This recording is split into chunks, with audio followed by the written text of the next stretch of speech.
পক্ষ থেকে নবুয়ত দেওয়া হয়, তখন ওহী আসা শুরু হয়, তাকে এই ওহীর মাধ্যমে আল্লাহ পাক আল্লাহর পরিচয় অথবা অন্য কিছু যেটাই আল্লাহ শিক্ষা দিতে চান সেটা ওনাকে শিখান। তাহলে রাসূলুল্লাহ সাল্লাল্লাহু আলাইহি ওয়াসাল্লাম নবী কখন?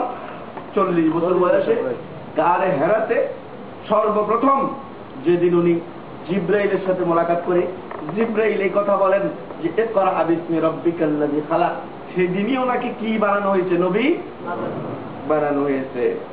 এরপরে উনি রাসূল কখন?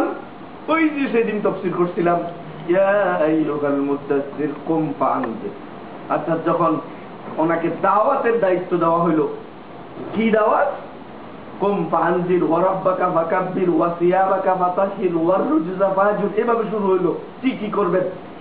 হ্যাঁ, কুম ফাআনজির, হে নবী আপনি উঠুন, আপনার জাতিকে ভয় প্রদর্শন করুন, জাহান্নাম সম্পর্কিত, জাহান্নামের এই মুসিবত সম্পর্কে, পরকাল সম্পর্কে আপনি ওয়াজ করুন। যখন এই কথাগুলোর ওয়াজ শুরু হয়ে গেল তখন উনি রাসূল হয়ে গেলেন। কারণ আগে আসছিল ইকরা বিস, আপনি আমার নামে পড়ুন, অর্থাৎ আপনি নিজে ইবাদত করেন। কিন্তু পরে যখন আসলো মানুষকে পৌঁছানোর ডিউটির কথা, যখন আসলো প্রথম নবী বানাইলেন, পরক্ষণে রাসূল ইসলামকে রাসূল বানাইয়া দিলেন।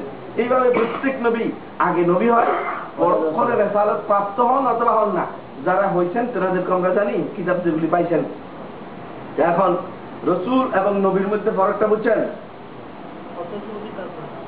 প্রথম নবী তারপরে রাসূল। সমস্ত রাসূল নবী, সমস্ত নবী কিন্তু রাসূল না।